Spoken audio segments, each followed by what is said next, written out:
back to my channel. My name is Isabel and we're here in Isabel's Digest to do our August wrap-up. During the month of August, on top of reading 6 books, I moved. I'm still in Switzerland, just different city, but this is why I have been not as active as I usually am in my social media, just in case you noticed. With that information out of the way and little update about my life, let's start with our first book, shall we? My first book of August was The Hating Game by Sally Thorne. And I've seen this book everywhere in TikTok and Instagram, and it seems to be everyone's first choice when they want to recommend a romance. But maybe it was that, but it didn't fully click with me. The story is enemies to lovers in a publishing house. So we have 2 co-workers who have a public feud. Everyone knows that they hate each other. They're competing for a new position that would involve being the boss over the other. So with that premise, we get to see this office romance, but kind of a lot of denial. There's some spicy scenes over there that I guess that's why everyone really enjoys about this novel. However, I felt it wasn't out of the ordinary, nothing particularly fresh of this novel. And I mean, if you're just looking for a very cute, simple, with some spicy scenes romance, this will totally serve that for you. But maybe we can say that this book is overhyped for what it actually is. And also, it wasn't particularly cute and wholesome. It's borderline creepy and I don't know, kind of out of character in a lot of situations for what the characters are supposed to be like. So I'm gonna give it a 3 out of 5. I'm sorry if this is your favorite romance, but I'm sure that you can find something better. Just keep looking.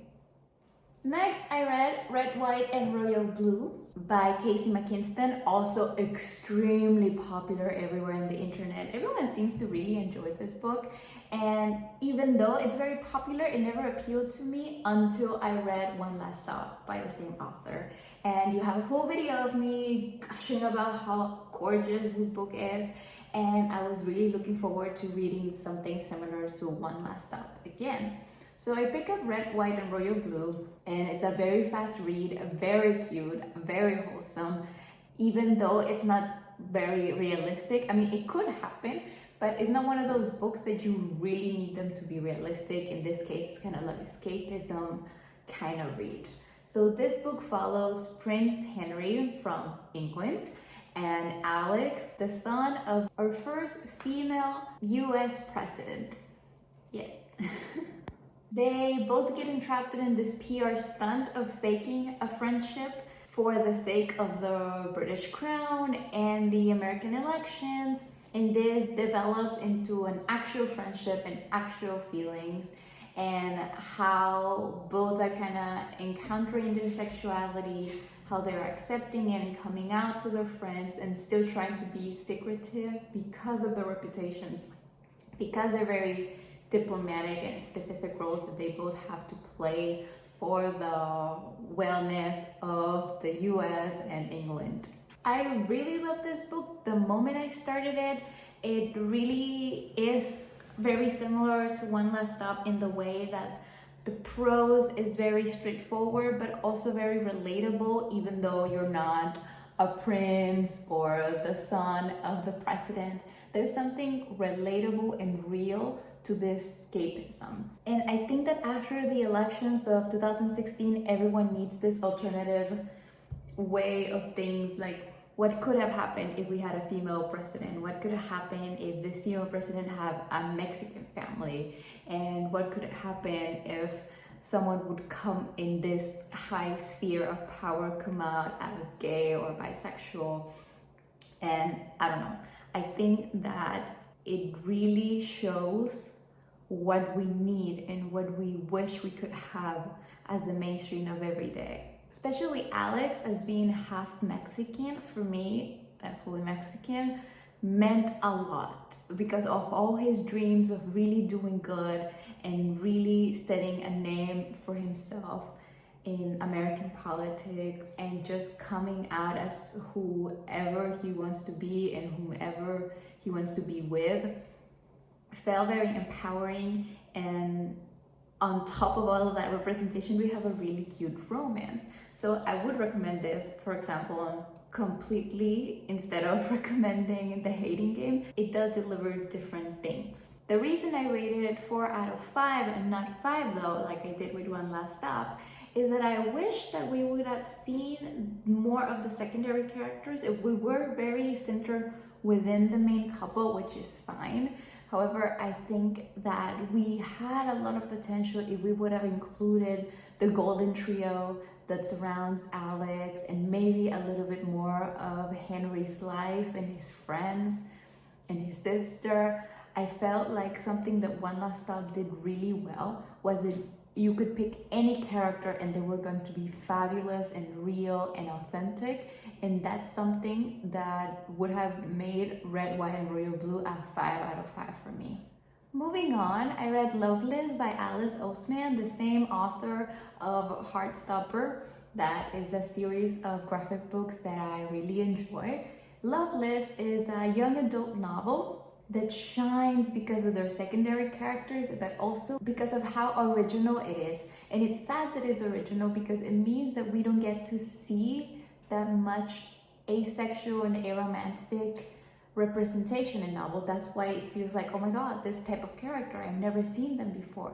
And I'm sad that we don't see them more often, but I hope that Loveless, it's really the stepping stone for a lot of more queer authors out there to be unafraid to really portray asexual and aromantic characters as main characters. In Loveless, we have Georgia, who is a girl that is starting university. She has never had her first kiss or had any sexual encounters, but she also has never felt the need to do so or the desire to be involved in that way with another person.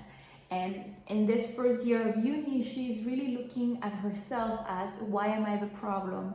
Is this how everyone is, or am I just very different? It doesn't mean that I'm incapable of loving. Doesn't mean that the life that I always assumed I was going to have when I marry someone and I have kids with them in the little cute house in the suburbs is never going to happen, because I feel repulsed at the idea of doing anything with anyone. I feel like it really is a coming of age story with this extra layer of sexuality and rejecting certain stereotypes that we just assume. Like, we assume that we are all going to find someone, doesn't matter even the gender or how or we're going to find them, but we assume that that's just how humans are. We are inclined to have sex with others. And in Georgia's case, seeing this, it's really disturbing for her. Loveless also really puts emphasis on friendship and how it can be a very fulfilling way of loving and receiving love. And that's something that I really adored about this novel, especially because it's targeted to young adults, and young adults can often regard their friendships as less important than romantic relationships. This is why I think any young adult, teenager, young person specifically can relate to Loveless, can relate to these feelings of what's gonna happen with all my friends get partner up with someone and I'm left behind. Is friendship a really transitory part of life and not going to mean something forever? And I don't know, I don't feel like I've read a novel like this before, and I would totally recommend to you if you're a teenager or you have teenagers in your life. It's really good. I'm gonna give it 4 out of 5 because Georgia feels a little bit too much in a lot of moments, but yes, 4 out of 5. Next, I'm afraid I'm gonna spoil a little bit of content coming up to Isabel's Digest pretty soon, hopefully, but I can't do this video without talking about that.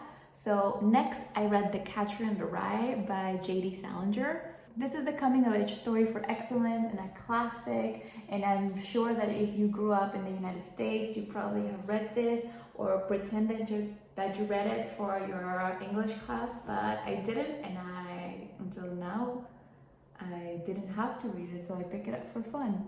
This is a story about Holden and how he gets kicked out of his prep school. Because he doesn't want to be with his parents when they get the news, he just goes to New York for like 3 days and is just living there in hotels and reflecting and thinking about life and thinking who he wants to be. And yes, that's the main plot. Holden is an interesting character because he's basically the blueprint.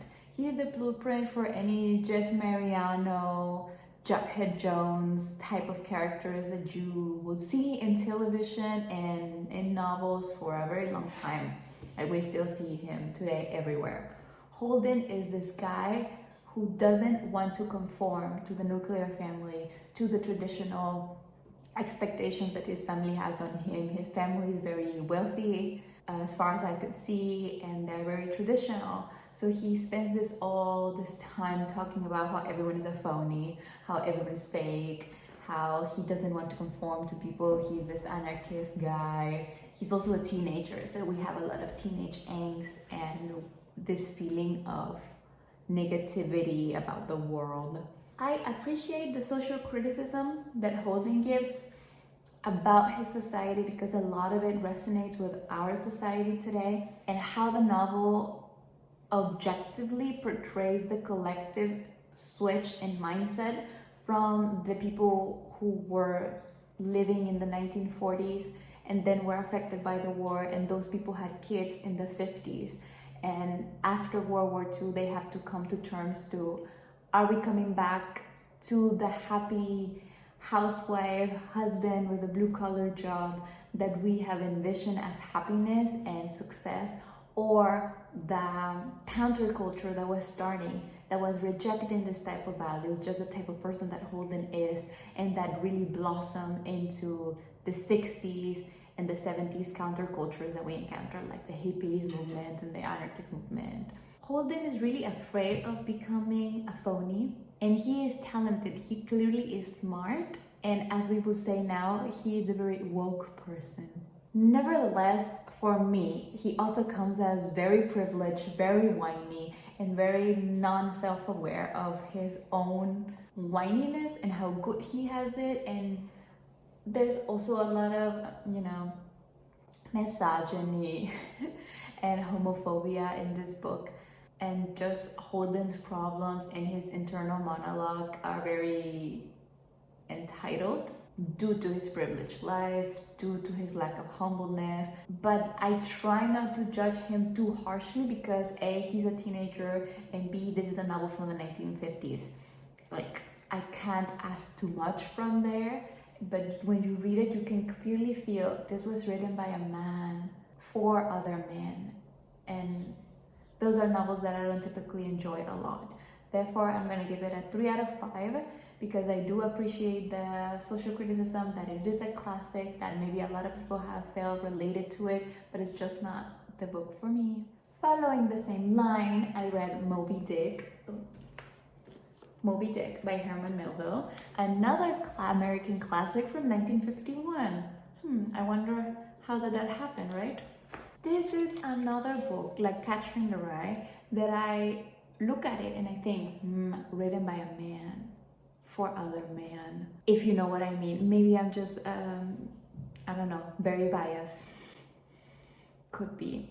Moby Dick follows Ishmael into the Pequot, that is a ship whose captain has a personal vendetta against Moby Dick, a whale that took his leg. That is the main plot. I am sure that you have heard of it and you know what it is about because everyone does. To talk about Moby Dick is really to talk about any freaking theme that you can think of. You could think about homoerotics, you can think about capitalism, imperialism, morality, religion, God specifically, vengeance as a topic. It's just, if everything could be here. It's just that one of those type of books that is not really about the plot, but what it could be symbolizing or what it could be representing. It has beautifully crafted sentences. The prose at some moments is just like chef kisses. Even though Melville is a really good writer. What a surprise. And that Moby Dick is my first Melville, so I don't know his writing style in particular like that well. I could say that it doesn't have really memorable characters. It doesn't have a memorable feeling to it. I think that with Melville, you are always at awe at the writing style. I don't think that anyone is particularly waiting for the plot, or maybe you do. Maybe if you don't have any idea, you're already enwrapped. But particularly, I don't enjoy a lot of sea narratives. I don't love sailor novels. It's not my taste, but maybe it is for you, and that's totally valid. I'm gonna give Moby Dick 3 out of 5 because I enjoy the well-crafted sentences that I already talked about, and it feels very literary. It feels very like you should really like it. However, it also has this big tangents, these big sections when instead of reading a novel, you feel like you're reading an encyclopedia about whales and about the sea and about what goes on a ship, and not really my cup of tea. And I think that those moments are really the moments when any other reader would say, I'm gonna put this down and never pick it up again. And if that's you, I want you to know that that's totally fine, because those are really difficult parts to go through. And then I just finished the month with an amazing, absolute favorite book.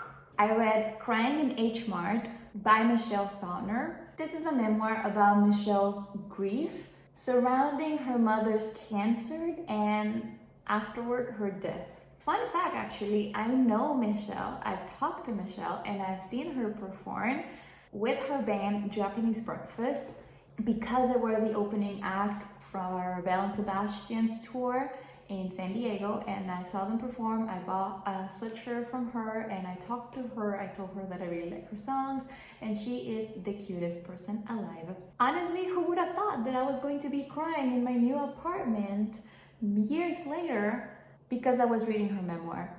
Just like mind-blowing. Anyways, Michelle describes her relationship with her mother since the very beginning as kind of tumultuous. Her mother, probably because of her Korean upbringing, was a little bit strict, very direct with criticism about Michelle's life, and how her childhood was very much about her trying to be perfect and trying to please her mother. Afterwards, when she gets into her teenage years and this kind of like rebellious phase, they not lose contact, but the relationship strains a little bit, and it starts barely getting better in her early 20s when her mother gets cancer. So this book really talks about this relationship that was kind of broken, and then it had to be very strong, and then it broke apart again. It really talks about identity and culture. Michelle being half Korean and half American, her wanting to be white during the majority of her life, and then losing her mother, that make her feel like she was losing her claim over Korea and over her own culture. But especially, this book is really about food and how food can be a love language on its own. The food descriptions in this memoir are just lovely and memorable, and I'm never going to forget them. And they just get you very hungry, but not even for the specific dishes that Michelle is talking about, but hungry for a feeling and for a memory. Michelle makes the connection about food and memory and culture in a way that each time that you have access to a dish, just like as the ones that you ate growing up, is this access to a core memory, to a part of who you are, and to a part of the people that you share these meals with. So really, through this relationship with food, Michelle gets to heal her relationship with her mother a little bit and to heal her own grief, because she's always going to be accessible to her through food. I just love it so much. I loved this memoir. I love memoirs in general because they really resonate with you, even though you haven't had the same life experiences. And I feel like if I had the same life experience as Michelle, I wouldn't be able to read this because it's just so raw and so authentic that I am afraid that someone with a similar background as Michelle's, or someone who has lost a parent to cancer, would be destroyed by reading this memoir of grief and food and culture and identity. And even though I cry so much and it made me feel a lot of things that maybe I didn't want to feel right when I was dealing with my own grief of moving to another place, it made me feel at peace towards the end. Like Michelle reached this moment of success and peace and of enlightenment in some way that I felt sure that she was going to be fine. And if she was going to be fine, I was going to be fine. I give it 5 out of 5. Please go read it. It's a very easy read, although you might have to stop to get some food and some tissues for your tears. Go support Japanese Breakfast as well because they are a great band.